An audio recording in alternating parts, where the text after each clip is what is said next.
the Daily Talk Show, episode 723, and this is a two-parter with two Dils. We've got 3D Dil from Canada, who you'll all know did an internship at the Daily Talk Show about this time last year, and then we cross over to Dil Takes Photos, a YouTuber, podcaster, photographer, who we've had interactions with online, but it was great to finally meet him and have a chat with him. So this is episode 723 with Dil and Dil. We've got 3D Dil in the building. Oh, here he is. What's up, everybody? Hey, baby. Oh, you got the coffee going. Be careful. Yeah, be careful, mate. What's the time in Canada right now? 10:01 a.m. I woke up about 30 minutes ago. That's not bad at all. That'd be nice. No, not Is bad it at Friday? All. Yeah, Great. it's Friday, isn't it? Yeah, it's Friday now.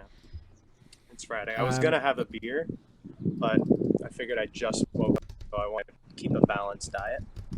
Yeah, appreciate it. Yeah. Mate, what have you been up There's to? no balance in what we're doing. Yeah, what are you up to, Dil? A whole lot of nothing, really. Like, I'm done school. I can't really go out and apply for new jobs because of this whole isolation thing. So, kind of laying low, just focusing on cleaning up all my school stuff and finding ways to not go crazy. Yeah. Are you finding that you could go a bit crazy? Like, is it taking a little bit of a toll? Can you hear me? He's gone crazy. He's He's absolutely outrageous. gone crazy. Can you hear I us think still? He's absolutely lost it. Yeah. Yeah, I can hear you now. Oh, there we go. I got you. Oh, classic. Yeah, are you feeling like it? Like from a mental health perspective, out of 1 to 100, how are you feeling? 1 to 100, I'd say I feel like a 90. Oh, that's it hasn't good. been. I've tried to make the best of the situation that we've had. Like, knowing that it's going to be a long time, I think is, for me anyway, makes it easier to kind of settle in and just grind on a bunch of personal projects per se, rather than not knowing when it's all going to end. So I don't really mind. The time It's windy off, as shit where you are, I Dil. kind of like It's windy that. as shit. There is a little bit of wind, yeah. Here, we're going to come inside real quick. Okay. Dil, I do have a quick question. Why are you outside? That's great. Because it's I liked it. I think you can now go That's through why. different internet now. Wi-Fi. Here we go. Yes. Yeah, Here we go. just He's chill out. back in. Oh, great. Here we go. There we go. What's great. what's the coffee mug? Is there some significance with the coffee mug? I got it for free, and it's black, so it matches. Oh, looks nice. Legit. Is that a bikies mug? It looks like a motorcycle club or something. 76ers or something. It's Trek Bicycles, which is an American bicycle. bike company. Ramble would know it. Oh yeah, I think yeah, I've heard of it. Yeah, we've got a bike shop just down the street, so I've used that. Yeah, And I've got a Trek bike myself, so. yeah, awesome. And how's the 3D printing going? Are you doing any 3D printing? Not since finishing school. I burned through about like 8 kilograms of printer filament since finishing school, and it's all back ordered on Amazon, and it's so hard to get because everybody's buying it now for their 3D printers, because they're 3D printing like hair nets for face masks and whatnot for frontline workers, so, which is good because they're getting use, but it's almost impossible to find material for it now because it's in such Where high is your demand. 3D printer? Where is it? Is it in? Did you bring it home? Underneath my desk. Yeah, I brought it home. It's underneath my desk, covered in cardboard, so it doesn't get broken. And so are you doing much and traveling? Yeah, go on, TJ. I just wanted to. Are you living back at home with mum and dad? Yep, I'm in mum and dad's house now. I'm out of that little Brilliant. shoebox in Toronto. Oh, I mean that was an underground lair. That thing, wasn't it? That was a cave. Oh, go say hi. Go on. Can we? Is that Michelle? Yeah. Here we go. It is. Alec, go say hi. This is my little sister. cat. This is my mum. Hey. Hi, The cat's Michelle. around here somewhere. Hi, everybody. I Howdy. don't know where the cat. How you going? Cat's here. Oh, where's the cat? We've got our monster cat Rosie. Hey, Rosie. Yeah. Rosie's always liking all our Instagram content. I appreciate it. Yeah, it's crazy. Oh, She yeah. has She's, her Loves face it. on she's an Instagram. Instagram fanatic. She's all around it. And so, how are you keeping busy, Dil? I've been able to work on like my own personal portfolio in the time that we've had off, which has been nice. Because it's almost impossible to do during school time, just because there's so much work involved in it, and you don't want to have a bad portfolio. So I've been able to do that, and just find ways to kill time. Really, like I got a Skillshare membership because they were doing like 2 months free, and it's really good actually. I've used that like every single day, like just a lot of stuff around like photos and video, learning different softwares like Photoshop, Illustrator. I'm already proficient in, but I've used that like a Skillshare to learn more with Premiere Pro and After Effects, and XD, which is like a UX software thing. Yeah, great. How's the thumb going, mate? Oh yeah, can we get a little look? It's good. It's recovered for the most part. But if I'm being completely honest, I've had issues with it. Like every now and then it kind of just starts twitching and has a spasm, or it'll just completely cramp up and just stop working altogether. That's a good little memory. So it's a little reminder of of Australia. Oh, okay, so speaking of the thumb, right? I get an email. I think Mum just broke the kitchen. I get an email yesterday Don't blow up, from please. Alfred Hospital saying, "Can you pay us the rest of your hospital bill?" And I'm like, "I already paid my hospital bill back in October." Yeah. And they're like, "No, you didn't. You need to pay us again." I'm like, I already paid you. So now I got to call the insurance company and figure out what went wrong and where that money went that I paid. Oh, weird. how But much it do you was owe? like I was out of nowhere. Pardon? How much do they want? They wanted $580.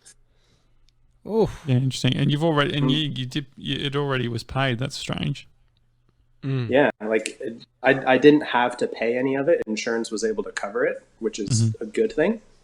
But still, somewhere along the lines on their end, the money has gotten lost, or it hasn't been deposited because the insurance company says it's been paid, and they're saying it hasn't been paid. So, In the chat, 3D Deal, there's a few people who weren't watching or listening during the 3D Deal era, and so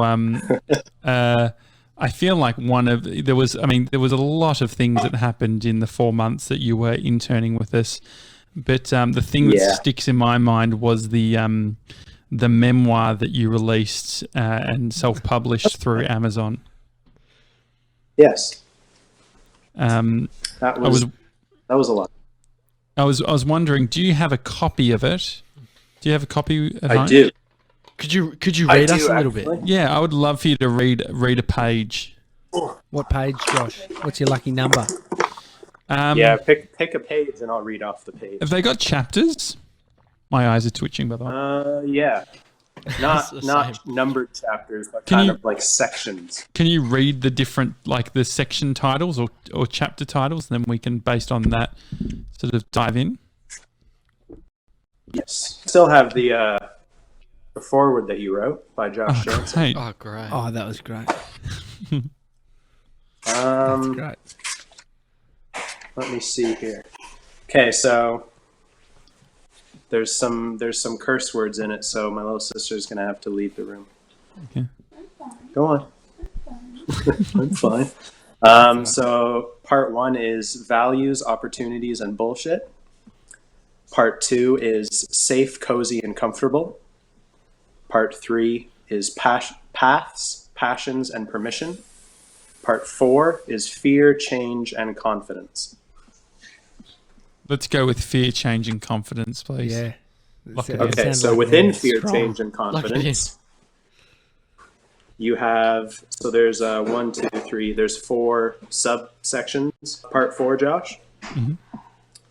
So you've got do the things that scare you, If you don't move forward, you'll always be in the same place. Craving a challenge and feeling restless, or break up with perfection and focus on yourself. Which one do you want me to dabble What do with? you think, TJ? The first I mean, one. I just go to the last because I think that's what I just Oh, why? I liked remembered. either the first or the heard. last one. I Go reckon- first. Go the first one, Yeah, I yeah. reckon. You got to Go start first, I'll do strong. the first one. start strong. I'll do Dyl. the first one. Okay, so that's a screen grab there. Mm-hmm. Oh, It's well Tommy, you'll like formatted, by this the one way. because it starts off. Thank you. It starts off with you. So do the things that scare you. It's worth it. My mate Tommy Jackett asked me recently, Dill, what's the scariest thing you've done in your life? I was sitting in the back seat of his car, driving through regional Victoria. I spent a moment racking my brain trying to think. We'd been talking about our comfort zones and about the first time that we felt we really stepped outside into the real world.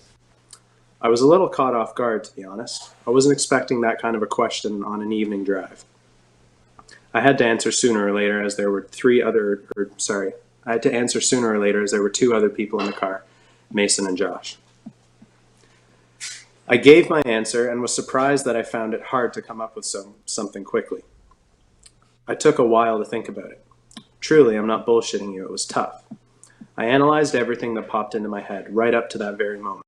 Then it hit me, all at once, just like a freight train.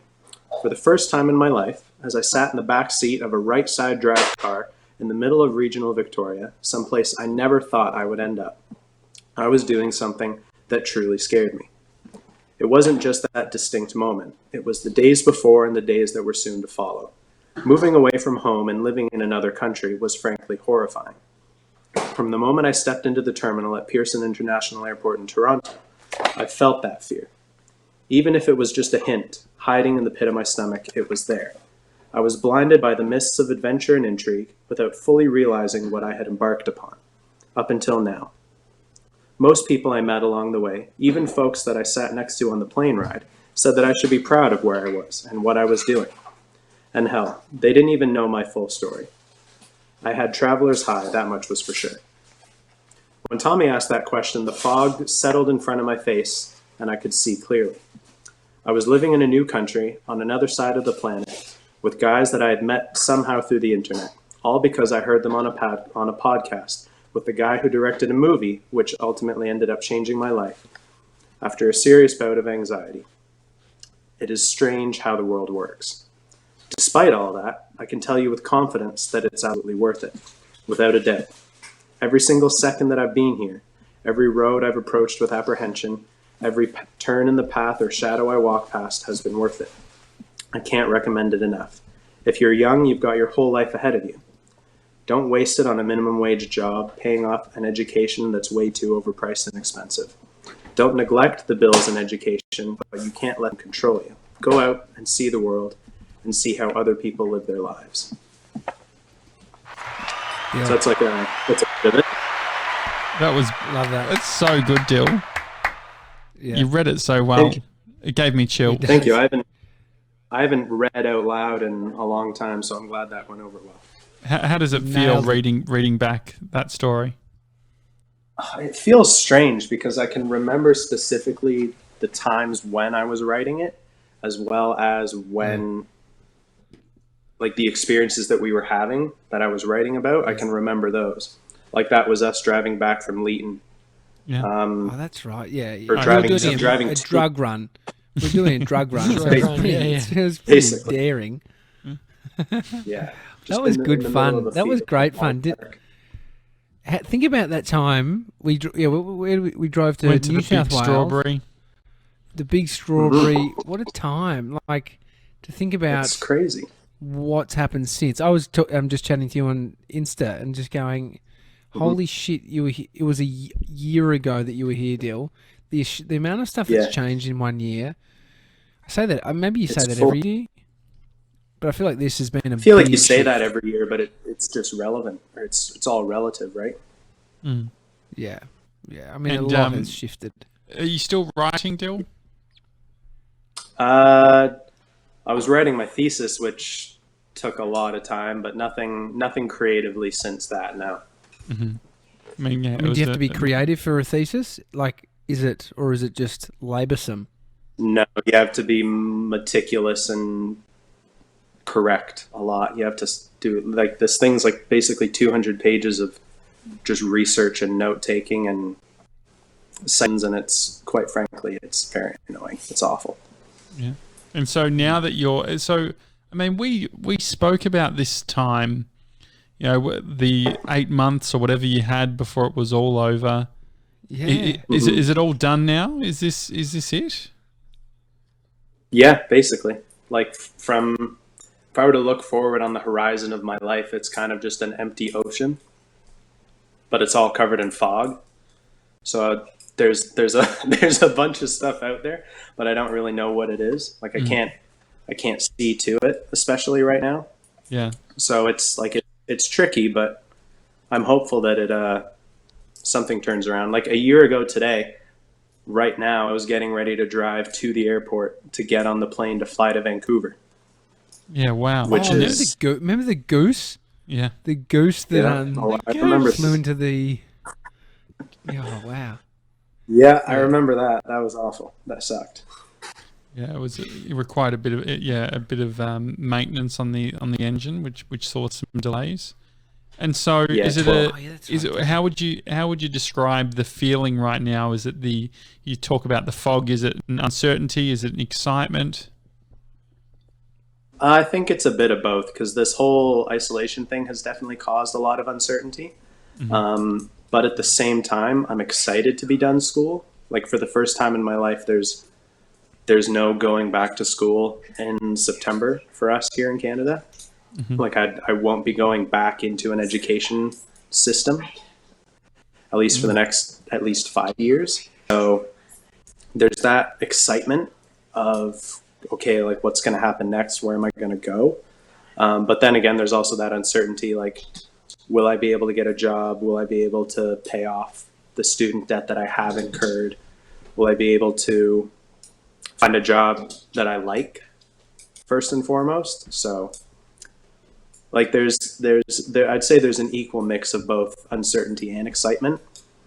But also I think it's kind of the same thing with the Australia trip, is you have to, like, even when I cut my thumb, it sucked, but we were able for the most part to make the best of that situation and not really let it hold a lot of things back. So I'm going to try and carry the same principles off with this situation of, even though we're in isolation and there's limited stuff you can do, there's still stuff from a remote act that can be done. So well, we got a great video out of your thumb. We got a great piece of content. It's amazing. Are any of your mates got jobs? Like, I mean, not that you know where you can even go and get one at the moment, based on. I mean, design related? No. My sister works at the grocery store up the street, and she goes to work like every day or every other day. But most of my friends don't have jobs now, because they all quit their jobs back in September to come back to school.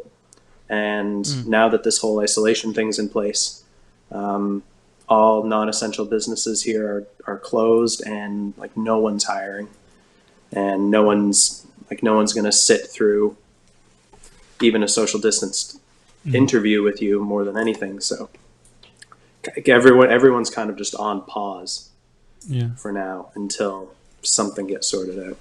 I had a couple of late nights a while back in the office, and I was thinking of you and the fact that you spent, 4 months sleeping in the office. Was it harder than you made it out to be? Was it a hard experience for you? I'd say the first 3 days at the office, like sleeping at the office, were tricky, because there was all these weird sounds, and I couldn't tell if like a junkie was going to break in.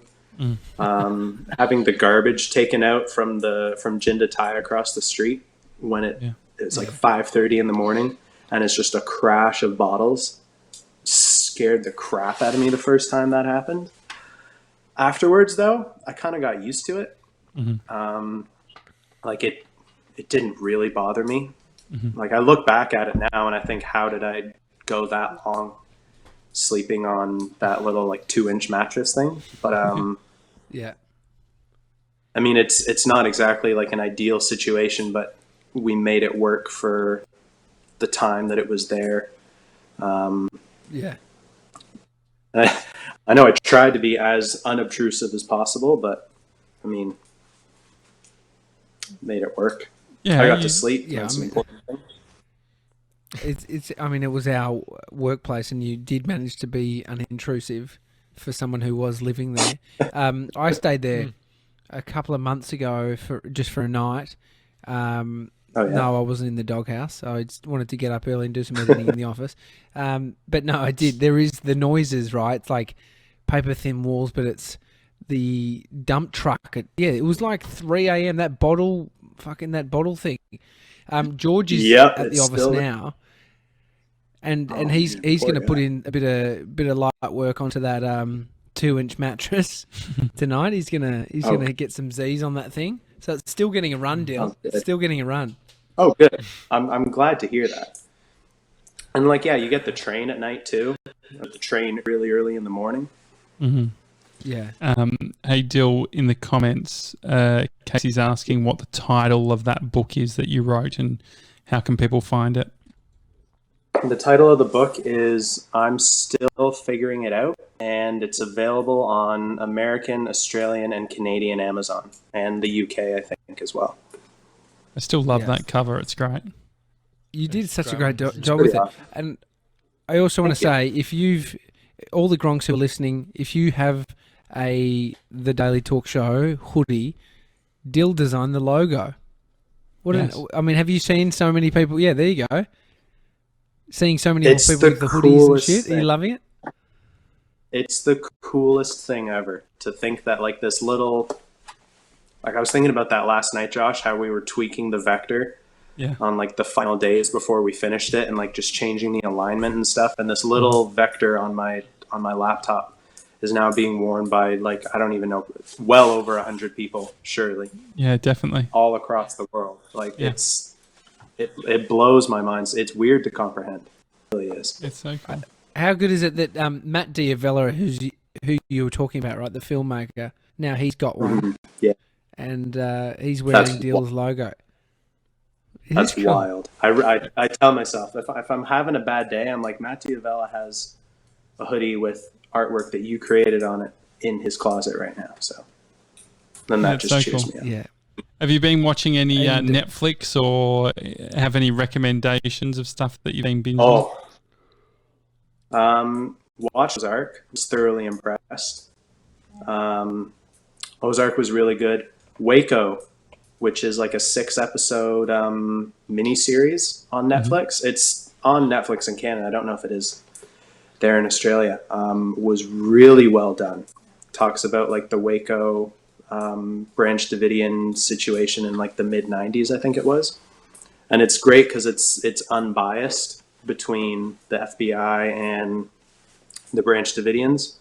That was really good. Mom and I are watching this show called The 100 right now, which started off really weak, but it's kind of picked up.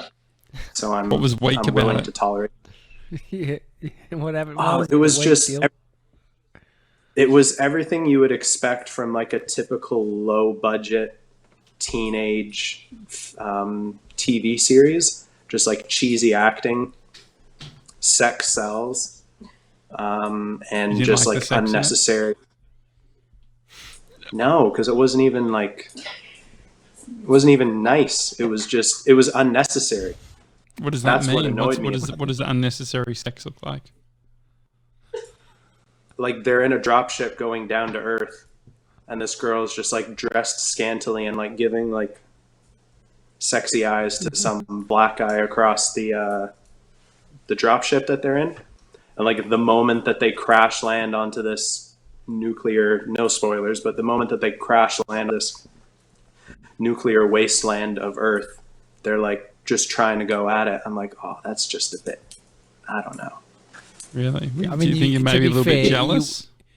No, he was watching it with his mum. Come on. Yeah, did Michelle ruin on. your I'm vibe? watching it with my, I can't be like, just get it. I Get can't it, just get do it. that. Yeah. Yeah. Because What that's did I've you seen you say, do that Dyl? before. That's your Get famous it. line. Get it. Get it. But Get at it. No ideas.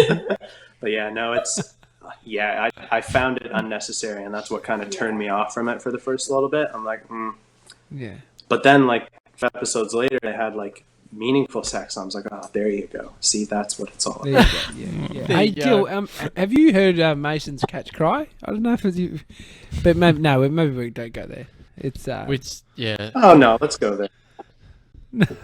You brought it up. I'm joking. I mean, I mean, you can, but I mean, your mum's in the room. Yeah, I know that's. It's It's, probably. Oh, no, it's she's interesting. not. I think with the tiredness of us all, it's you took that really seriously. not Says, look, no, you can look. It's your choice. Look, You know, you're an adult. You make your own choices now. So what is the catch Yeah. price? Sebs? What is the catch Do you cry? want me to go into it? What, real men eat ass? Yeah. That one? Yeah, no, I would agree with that.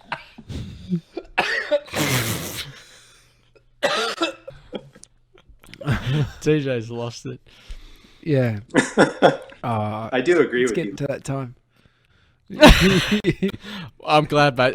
Yeah, great. We'll have Christian Hull on any minute. Dil, Yeah. thanks, mate, for coming on. It's good to see you doing well. Any Thank other you. final updates? Anything else that you can share? I feel like I'm feeling all nostalgic. Do you have any announcements? Yeah. Yeah, I mean, you're always good at Uh, announcements. What are you teasing at the moment?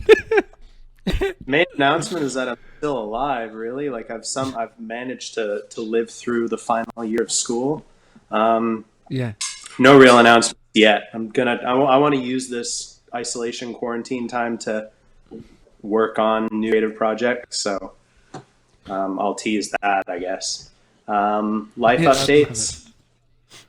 There's no kids that I'm aware of. Well, that's good.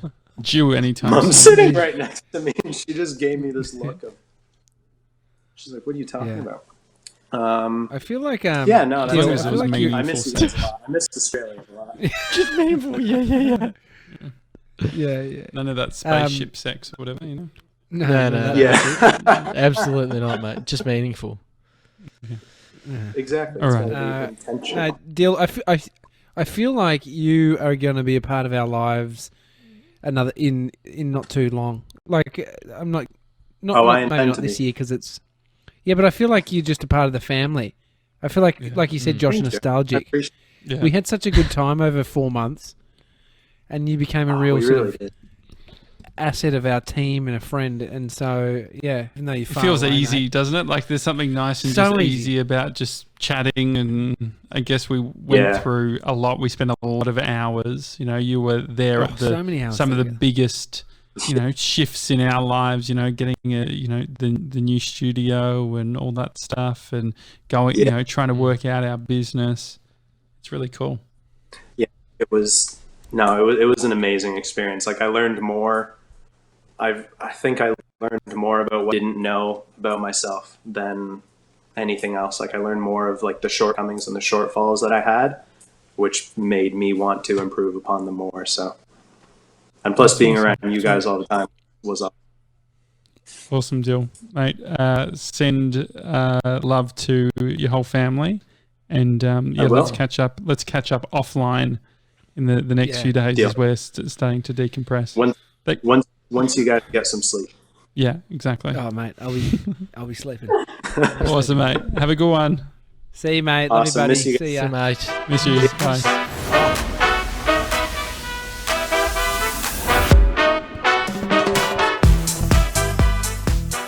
4 hours to go.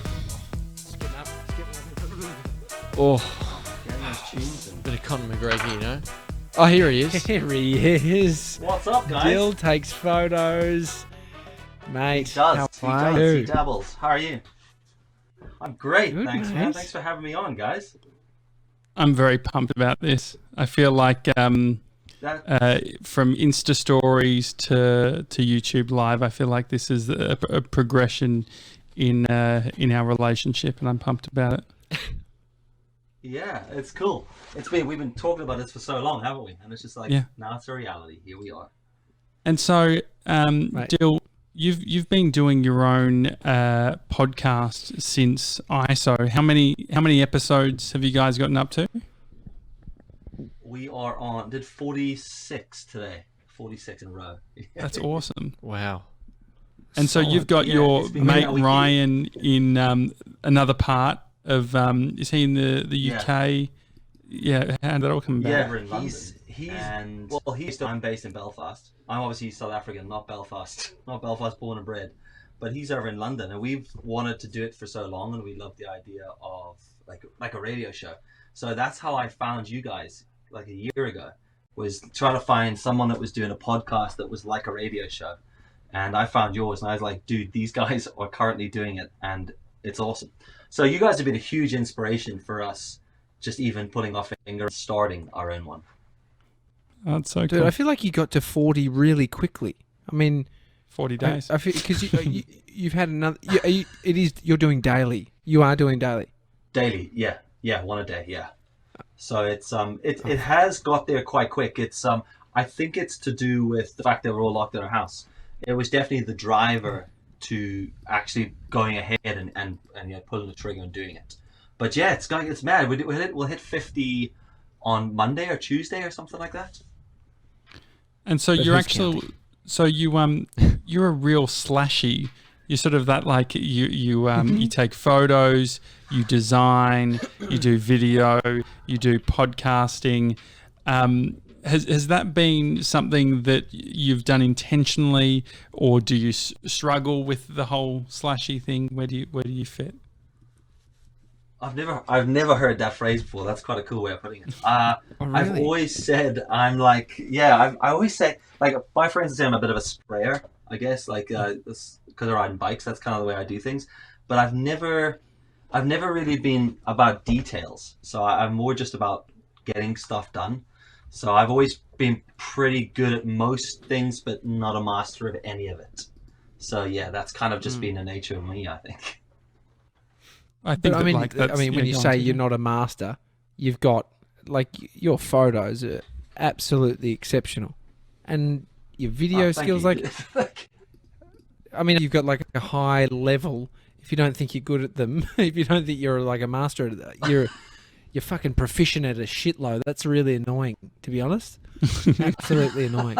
I think I've always kind of taken the approach of if I'm not going into it, whether it's a job or a video for myself, if I'm not going into it shitting myself a little bit, I feel like I'm not pushing myself. So I've always put the idea or the story in the forefront. I've always wanted that to be the thing that people watch, rather than the technique or the camera or the it's about, like, what are you watching? Are you enjoying it? What are you taking away? So maybe I just don't think about that stuff as much as other people would. And that's why I maybe just don't value it or value my own ability. But I always just see everything that I've done wrong. When I watch stuff, I'm like, wow, you just cocked that up and things like that. So I feel like you've got some. Go TJ. No, I was just going to say, surely you've been able to tame that voice, because you have been creating content for a bunch of time, or are you sort of thinking it doesn't go, but you manage to ignore? Yeah. I think you get a bit more comfortable with it, don't you? You kind of use it as like your driver. It sort of feeds the creativity. It's a bit that makes me want to try something new or push to shoot something a little bit differently. But yeah, I was a designer for so long. So I've been like graphic design for like flipping 15, 16 years. And photo and video is just stuff I did in the background and alongside it. And it came from needing photos for designs and not being able to access them. And then just say, well, if I just take the photo myself, like, I could just use that. So that's what started getting me to push it in a more professional way. When I think of you, Dil, I think about keyless cars, because I remember a story that involved some keys. Can you because we love a good client fuck up story, or just when anything goes bad. Can you remind me of what happened with the cars, the keys? Oh man, well, we were shooting some stuff for the electric board in Ireland, and they gave us a really, really cool e-golf, and they were like, there you go, e-golf, crack on, do what you need, make a video, a vlog style video over like a week about you driving the car. So I was like, oh, do you know what I'm going to do? I'm going to tie this in with a shoot that I'm doing for another client, and I'll drive the e-golf with me. So I had my buddy Mark with me, and we went up, and I didn't realize like how bad I am as a driver when it comes to like using fuel efficiently, because the e-golf was fully electric, and like the north of Ireland is not equipped for electric cars the way you really need it to be at the minute. So we were like, I definitely needed like 2 more charge stations, and I didn't have them. So we drove out to the middle of the sticks, the middle of the country, so there's nothing about, to do this other shoot. Rocked up, and we had 12% of the battery left on this Golf, because I had just been like sending it up the road. So did you I had consider to, like, this go at the into time? Were you thinking to yourself, like, I mean, it's there was a point where I was like, I'm going to have to charge this at the other client job. I'm going to have to ask if I can do this. And I was looking at Mark, and I was like, dude, we're 40% battery here. I feel like we're going to be pushing a car back. And they were like, oh no, it'll be fine. Got it over to this place. And I pitched up at this other client job that I was doing, like an outdoor activity center. And we pitched up, and they were like, oh, hi Dylan, nice to meet you. I was like, yeah, you too. Quick question. Can I plug my car into your wall to charge it? And I was like, this is the worst start to a job ever. And they were like, yeah, why? And then I had to give them the whole story. So then there I am with this like extension lead, plugging it in, like removing their fan blowing from their office and plugging my car into it. And it was like a trickle charger thing. So it takes like an eternity to get any power into this. And I was watching it go up like at a fraction of a second. So I had to plug it in there, and I thought, well, that'll be grand. Left that charging. We spent about 3 hours there filming. I thought that'll be enough to get us back. So when we finished up, I chucked everything into this box, gave it to Mark, said, yo, stick that in the car. But I'd put everything that was on my person into this box, including the keys. And I gave it to Mark, and he walked off, and he put the thing in the car and closed the boot, turned to walk to me, and then the car went locked. And he thought, Dill's locked the car. Brilliant. And I looked at him and went, did you lock that car? And he's like, no, I haven't got the keys. And then I was like, dude, the keys are in the car. No. And he was like, you're joking me. No. 2 of us are looking in the boot of this car, and the keys are there, but the car's still charging. So we can't get into it. The keys are sitting there. It's a brand new, like, £30,000 Golf or something. And it's just in the middle of nowhere, plugged into a porta cabin building. Like just trickling out their extension charge. cord. They're like, That's great. like the thing you charge a lawnmower with, that kind of idea.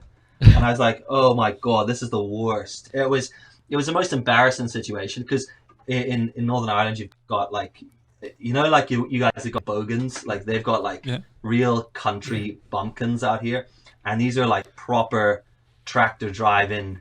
Like, and they're going, oh, we'll break into it. They're telling me how they can remove the window and how they can jimmy the door open. And I was like, this is a 30 grand Golf. Just no one touch it. No one go near it. It was so stressful. So it was, and it just got worse and worse. We ended up having to convince a bus driver to let us get a bus, like a 2-hour bus journey back. And of course we had no money apart from our Apple Pay on our phones, because the wallets and everything were in the car. So you had to bus it all the way back to Belfast. Bus driver didn't trust us. We had to go in and pay for the ticket on Apple Pay inside, because they don't take cards on buses. It was a palaver. And then I had to get back and phone the guys in Dublin and say to them, be honest here, guys, I fucked it. Could you help? So they had to send one of their guys to drive the 2.5-hour drive from Dublin to Belfast at like 11 o'clock at night to deliver me the spare key. He just knocked on my door. It was pissing with rain. I opened it. It was like a horror film. Just this man standing in a coat with a key. I believe this is for you. Thanks. And then he just turned around and drove 2.5 hours home. Just thinking, twat. Oh. So, and that was a brand deal. I assume that they didn't send the money if you were owed any.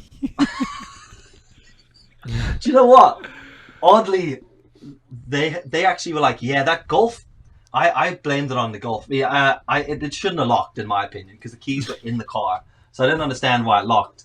And then they actually gave me another car to drive around. And they did pay eventually. Wow. I don't know how. I must have wormed my way around it and been like, oh, can you believe that golf? Ugh, should never have done that.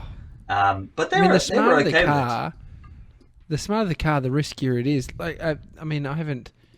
Our car, my car at the moment will be quite hard, but I had a Beamer, and I had one key. I bought this fucking thing with one key. What an idiot! And I did the same thing. I locked. Because I got in the habit of taking the key out, pressing the button as I opened the door, and for some reason I'd left the key in there, and I closed it behind me and it locked. I was like, oh my fucking God, I've locked the only key in this BMW. It's costing me fucking $700 a month. This is outrageous anyway. And I've bloody financed this thing. I'm 20, thinking I'm a sick dog. And It had red leather seats, didn't it? It had red leather. Tasty. Red leather, yellow leather. Red leather, yellow leather. Yeah. It had a TV in there, Dyl. You want to date me yet or what? Jesus. DVD player. Well, yeah, I think I'd turn around immediately. Is there a camera kitted up to that TV? That's the question. Yeah, well, reverse camera, but yeah. No, so what I did was there's something called the RACV roadside assist in Australia where you can call and they come help poor bastards that have, gone flat batteries or run out of petrol or, all that shit. And this was Helping a Gronks miracle. I got a guy who came out and he said, "What's up?" And I said, "Lock me key in the car, don't have a spare." And he goes, "No worries. Literally last weekend, I did a course on how to get into these things. Like, it was basically like a locksmith, like a locksmith for cars." He goes, yeah, no worries. Goes around to the boot, undoes my number plate, and shorts with like electricity current, shorts the back, and it goes, pops the boot, and I climbed through and got the key. Like, and it was free because you pay the $80 a month to get this service. It was like, if you got anyone else, they'd be like, yeah, get someone to come. Mm-hmm. Get someone to come. It's important to upskill. Oh, mate. Yeah. Throw a brick through the window or something. That's what happened. You do like a bunch of client work. How's client work sort of been impacted by all this COVID-19 stuff? It's been like huge impact really early on. Like 80% of the stuff that I was shooting has been postponed. Nothing's been cancelled, but it's just been pushed whenever it's ready to go. Mm-hmm. But I think because of my commercial background, I worked in e-commerce, like as a designer and photographer. So I was able to pivot a little bit of what I was doing and maybe just offer alternative services for how we did stuff and what we were doing. So I was kind of okay with it. But to be honest, when it all happened, I just looked at my wife and said to her, "Do you know what? Let's just treat this like a holiday." So I was just like, let's expect nothing to come from it and just try to enjoy the time. But today was the first day I was actually doing a shoot. So I went out and did which I don't normally do property stuff, but I just had some people need some property videos filmed and photographed. So that was the first day. But it was this very weird, like, everyone purposefully standing 2 or 3 meters away from each other, going like this through doorways. Can you stand in that room so I can walk into this room? It was very uncomfortable. Very uncomfortable. Was it hard going from, the holiday vibe to going back into work? Very, very difficult. I was actually just chatting with my mate Ryan, who I do the podcast with, and I was like, dude, I was about half an hour into filming this, and I was just like, I can't be bothered. I cannot be bothered with this. This is just like, I just want to go. I'm wearing jeans and a belt today, and I'm not feeling this. Just want to go home, put on my sweatpants, and just lie down somewhere and vegetate. It's been very tricky I think it's going to get harder to go back to stuff as well. Definitely. Yeah, I mean, how long you've been in veggie pants? Veggie you've been in Veggie pants? Veggie pants. No, I was listening to the word vegetate. You said to vegetate, and I thought, yeah, I haven't heard that word used to just like vegetate, to just veg. kick back. Yeah, but I mean, just to lie back and do absolutely nothing. Yeah, so we've been vegging out now for our go ahead. Sorry. Yeah, Dyl, I was just going to say, someone in the comments has just said They love your accent. They can't tell if it's Australian or Irish.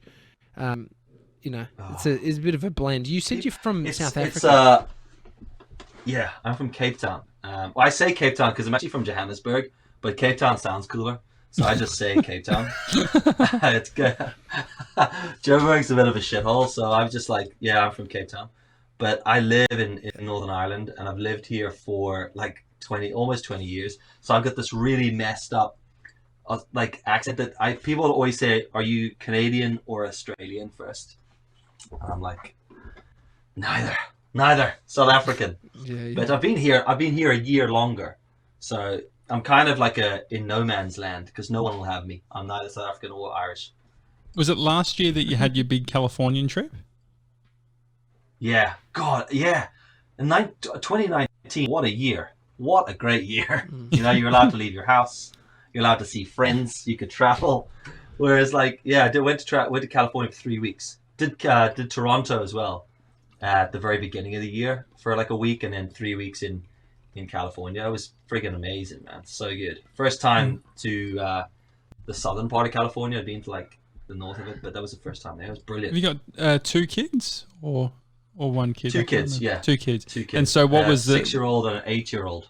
And so what was the experience like traveling with the whole fam? Tough. It was tough. I do a lot of traveling by myself, and I've spent like years traveling with work, always by myself.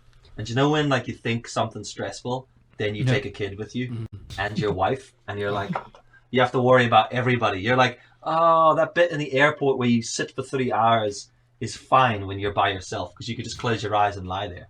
But when you've got kids going, can I? And your wife's like, will you please just take them anywhere but here? So that was hell of a difficult. Like, but at the same time, you know yourselves, it takes something that is kind of mundane, and they just bring it to a whole different light. Just simple stuff.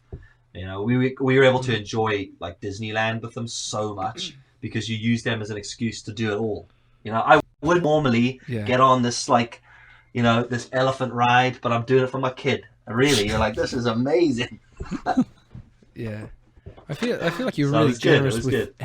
how much you share of your family. What does your wife think of what you do? She loves it. There's a lot of outtakes with you where you hear her going, "Don't film me!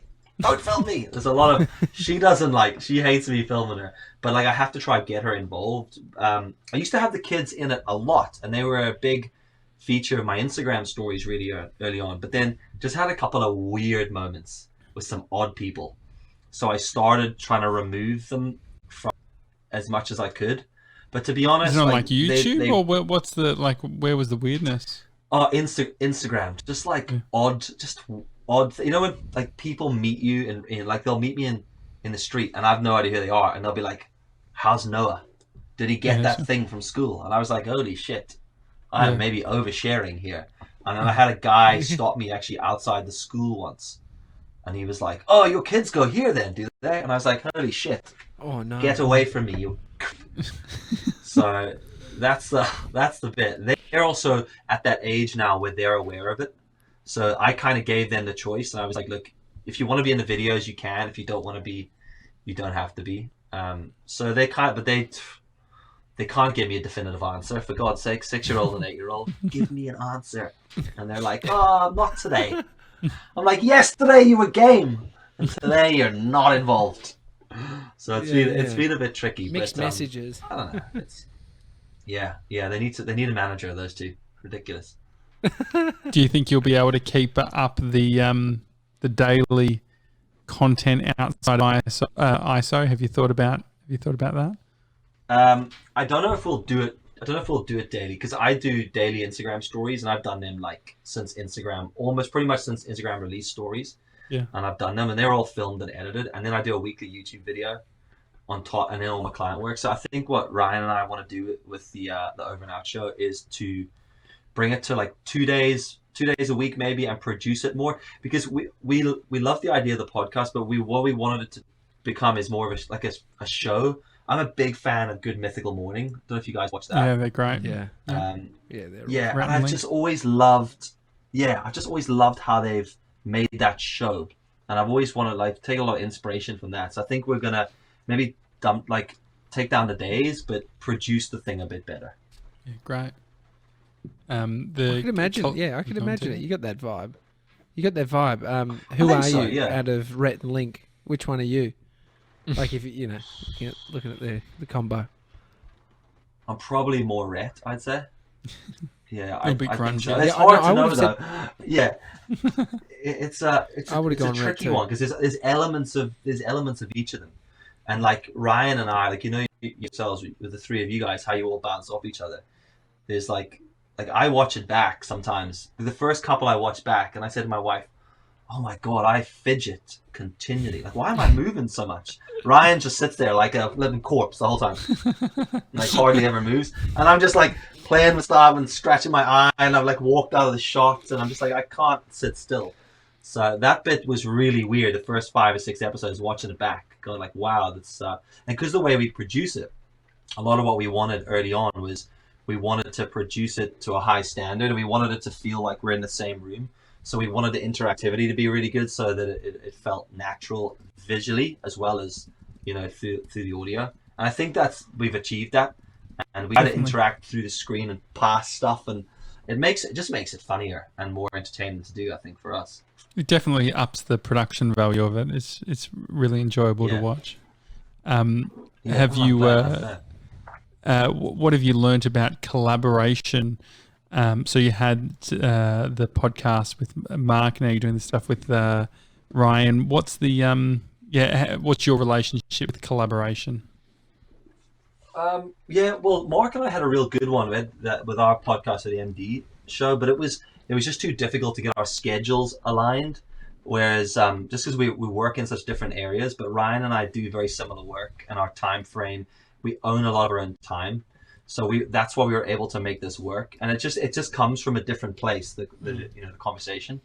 But I've learned that like we also, Ryan and I share the workload of producing our podcast together, which is quite cool. Where in the other one with Mark, I did like pretty much all the production. So it's been quite nice being able to rely on someone, and it's been great for those days where you just can't be bothered. And you just get up and you think, I quit. I'm done with this. No one gives a shit. I don't give a shit. My wife doesn't even listen to it. I quit. And then he's messaging me going, podcast, and I'm like, fuck, do I have to? It's like a parent dragging you to school. So that's been quite nice, and I think that works both ways. So I think that's been one of the nicest takeaways from it. That's awesome. I mean, I feel like that is the thing. Like what you just explained there is a version that we've experienced over at least a bunch of times within 700 episodes, and it's like, I'm constantly trying to work out why you, as in us or anyone, lands on something and continues to do it. And there's a bunch of stuff, right? It's sort of fits your values, it works timing wise, all these things. But I feel like there's a bit there that's like the unexplainable. I don't know if you feel that too, as to why you've landed on nearly 50 episodes with your mate. It's like, don't you think it's a bit weird? I know. It's like, it's more weird because Ryan lives in London, and I know him from Instagram. So like it's even weirder there. It's just two men in their late 30s with nothing better to do than talk to each other on the phone and record it for the whole world to hear. And it's like it's just weird. Like we became friends through Instagram, and then he got me on a job like doing like social media content.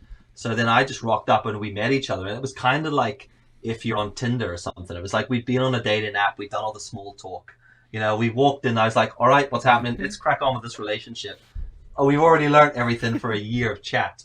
And then I'll go over to London just to see him, just to hang out, stay with him and his wife. And we've just all become friends through that.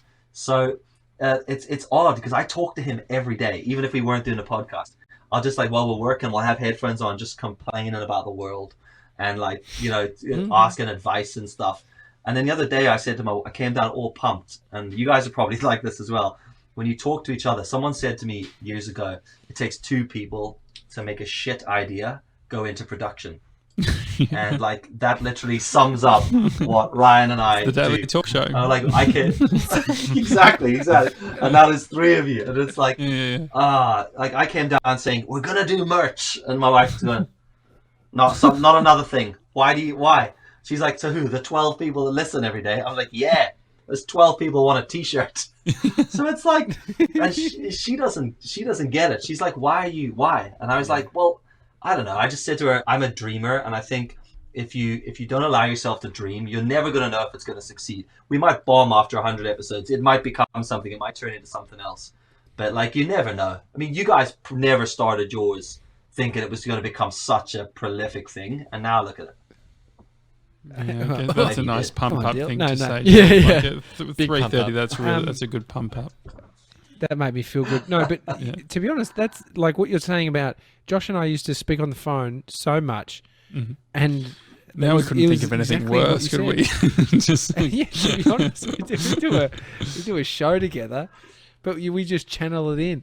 It's got to start in it's organic, version of right? that, I like think. you've got to actually got to have a genuine interest in the person, which then I think podcasting is this weird format. I'm really interested in seeing what happens over the next 10 years with, especially I guess more and more sort of friendships like what you're describing with Ryan, where it's just like, oh, you know what? Like I don't have to be limited to a geographical, limitation. I can actually make friends with some, like my perfect friend anywhere, in the world. It's really cool.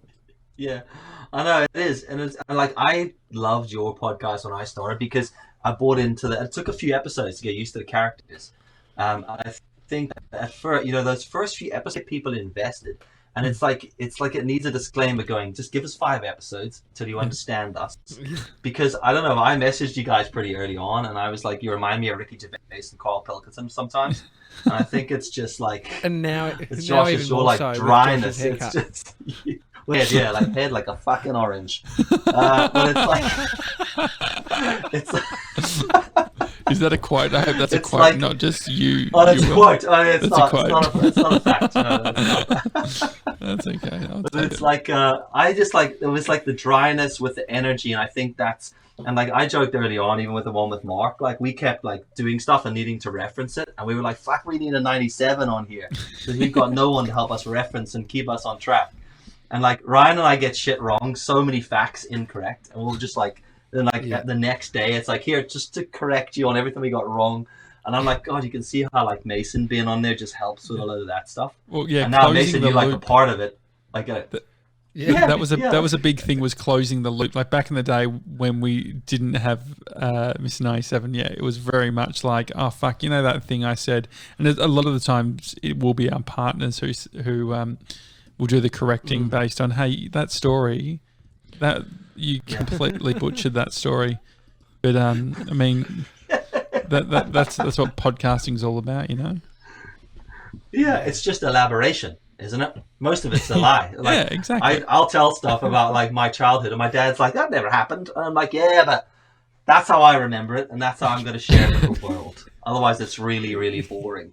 And it's like it's funny, but like your whole podcast has been incredible to watch and listen. And I don't listen every day because I do believe like daily stuff is so hard to keep track of. But doing it every day means you can tap in and out and pick up on bits and then sometimes I'll be like, what the hell are they talking about? And I'll have to try and like go back a few episodes and work it out.